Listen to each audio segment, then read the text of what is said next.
भैया जब नुपुर शर्मा कुरान पर कुछ बोल देती है, मोहम्मद पर कुछ बोल देती है तो पत्थरबाजी होती है। लेकिन कोई मौलाना जब शिवलिंग पर कुछ बोलता है तब फिर हिंदू कुछ नहीं बोलता। क्या हिंदू सहिष्णु ही हमेशा बना रहेगा? कहता है शिवलिंग के बारे में, मानव के गुप्तांग के बारे में बताता है कि शिवलिंग तो मानव का गुप्तांग है। वीडियो में वो जरूर लगाना। पूजा प्राइवेट पार्ट्स की पूजा कहीं को कर रहे हैं? क्यों कर रहे हैं प्राइवेट पार्ट्स की पूजा? मैं ये पूछ रहा हूँ, वेदा गीता के अगेंस्ट जाके, श्री राम श्री कृष्णा के खिलाफ जाके प्राइवेट पार्ट्स की पूजा क्यों? तुम्हारे प्राइवेट पार्ट्स से क्या लेना देना है लोगों को? क्यों प्राइवेट पार्ट्स की पूजा क्यों कर रहे प्राइवेट पार्ट्स की पूजा? क्यों लिंगम और योनि की पूजा कर रहे? तुम शर्मगाह की पूजा क्यों जहन्नुम में लग जा रहे करोड़ हिंदुओं? जो वीडियो उसने बोला है, मौलाना इलियास की बात कर रहे हो, जो सफरुद्दीन, इलियास सफरुद्दीन, जो हाँ। शायद PFI का कुछ है, वो पहली बार ऐसा नहीं बोला, वो कई बार ऐसा बोला है। वो तो गधों की वाणी है ना भैया, ऐसा एक देखो, गधा व्यक्ति ही कर सकता है ना। उनकी समर्पित, देखो वो कितने समर्पित है उस चीज के लिए। एक ऐसा व्यक्ति जिसने अपने संपूर्ण जीवन में रंडीबाजी और कत्लेआम के अलावा कुछ नहीं किया, वैश्य वृद्धि की है, उसके लिए वो लोग इतने समर्पित हैं। और अभी जैसे आपने हिंदू को कहा, सहिष्णु नहीं कहा जाता है ऐसे लोगों को, ऐसे लोगों को नपुंसक कहा जाता है। लेकिन एक और बात भी जो कौम माँ और महादेव के बारे में अभद्र टिप्पणी सुनने के बाद भी उस व्यक्ति से एक शब्द कार्रवाई तक नहीं हुई, अगर हम धर्म पर वास्तव में चलते होते तो वो व्यक्ति आज जीवित नहीं बचना चाहिए था। यही हमारा धर्म कहता है, यही गीता कहती है। भैया हमारे पुराण वगैरह में तो कहीं नहीं लिखा हुआ इस तरह की बातें। हाँ, हम सब जो पूजा करने योग्य है हम सबको पूजा करते हैं, ठीक है। जो और उसके कुरान में वैसा तो लिखा है, बोलना तो गलत नहीं होगा। हमारे पुराण में नहीं लिखा हुआ, हमारे किसी ग्रंथ में ऐसा नहीं लिखा हुआ है। तो सबसे बड़ी बात है, हिंदू जो है शिवलिंग पे जल चढ़ाते हैं, पूजा करते हैं, लेकिन उससे कोई गाली देता है भगवान को, उसके भगवान को गाली देता है तो ये चुपचाप खड़ा हो जाता है। तो भगवान की पूजा वह क्यों करता है? उसे तो डूब मरना चाहिए वास्तव में। और ये कौम खत्म होने का, पतन होने का सबसे बड़ा कारण भी यही है, क्योंकि हम जिनको मान रहे हैं। तुलसीदास जी ने रामचरितमानस लिखा है, तुलसीदास जी रामचरितमानस में लिखते हैं, राम की बुराई सुनने वाला व्यक्ति सबसे बड़ा पापी है। अगर वह अपना पाप धोना चाहता है तो जो राम की बुराई कर रहा है, जो तुम्हारे प्रभु की बुराई कर रहा है, उस व्यक्ति को वहीं जान से खत्म कर देना चाहिए। लेकिन हम ये किताबें पढ़ते हैं, ऐसा लिखा हुआ है क्या? इस तरह से दर्शाया जाता है कि कोई भगवान जो हाथ में तलवार रखते हैं, धनुष रखते हैं, ठीक है, क्योंकि वो भी होना जरूरी है। धर्म हमारा है, हम किसी के बारे में जब जो सच्चाई है वो बोलते हैं, तो फिर हमारे धर्म के बारे में उल्टा सीधा बोलना हमारे किसी किताब में तो नहीं लिखा है इस तरह से। तो हमारे धर्म ग्रंथ में है धर्म अर्थ हमारे यहाँ शास्त्र अर्थ लिखा है। हाँ, धर्म अर्थ काम मोक्ष सब है, तो हम सबकी पूजा करते हैं क्योंकि सब हमारे लिए जरूरी है। केवल धर्म लेके चले तो संभव नहीं है, धन भी जरूरी है। तो धर्म अर्थ काम और मोक्ष सब है, तो हम किस तरह की पूजा विधि करते हैं उन्हें मालूम नहीं है, तो फिर हमारे भगवान को गाली देते हैं। और सबसे बड़ी बात है, आजकल के जो बड़े बड़े जो कहते हैं कि हम धर्म गुरु हैं, तो वो क्या करते हैं, कह रहे हैं कुरान बहुत अच्छा किताब है, अल्लाह महान है, वो भी हिंदू ही है और गुणगान कर रहे हैं अल्लाह। वो जानते नहीं है, वो इस्लाम को पढ़े ही नहीं है, वो केवल कुछ बिक गए हैं, कुछ चंद पैसों में बिक गए हैं। उनका पैसा बोल रहा है, ना कि वो खुद बोल रहे हैं, और ना ही वो इस्लाम को जानते हैं। लेकिन जब एक धर्म गुरु ऐसा कहेगा तो एक आम व्यक्ति क्या करेगा? तो उसके लिए क्या गलती? गलती यही तो है कि आम आदमी को उन धर्म गुरुओं को नकारना चाहिए। सबसे पहले ये देखना चाहिए कि तुम्हारी ईश्वर है। संशय सबसे दुर्गति कहाँ हो जाती है।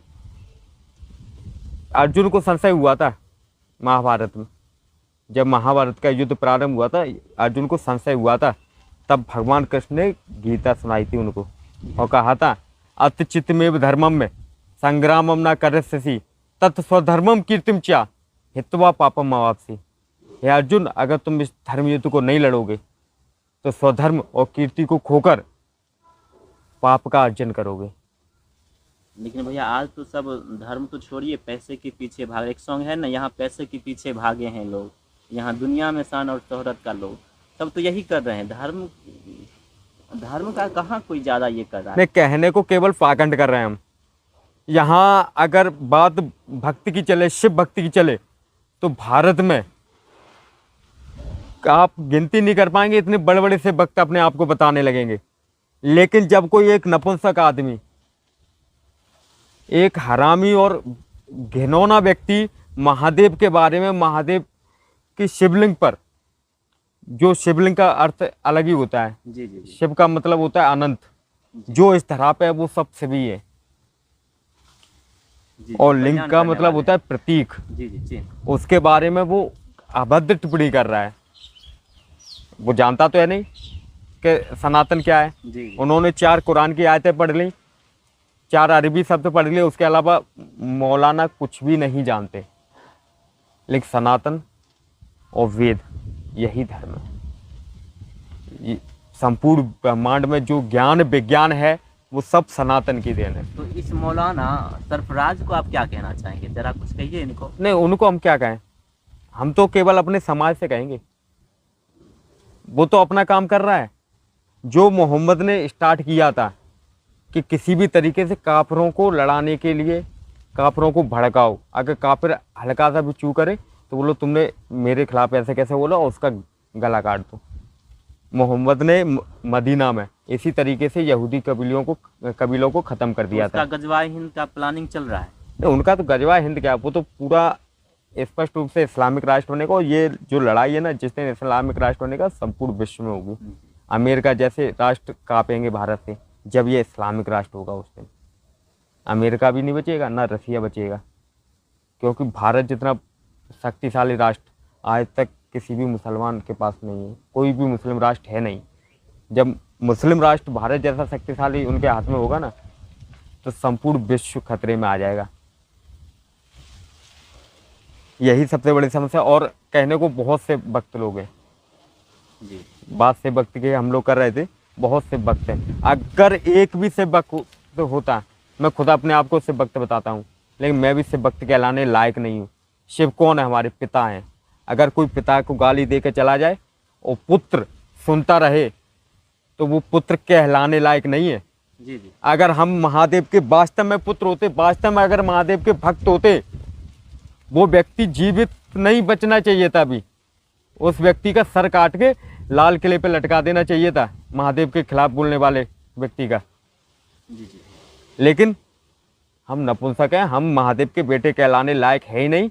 और इसी चक्कर में हम बोलते हैं कि महादेव हमारा साथ नहीं देते। नपुंसकों का क्यों साथ दें? हम केवल जल चढ़ा रहे हैं, उनको खाना खिला रहे हैं। पीड़ा कहाँ होती? सम्मान।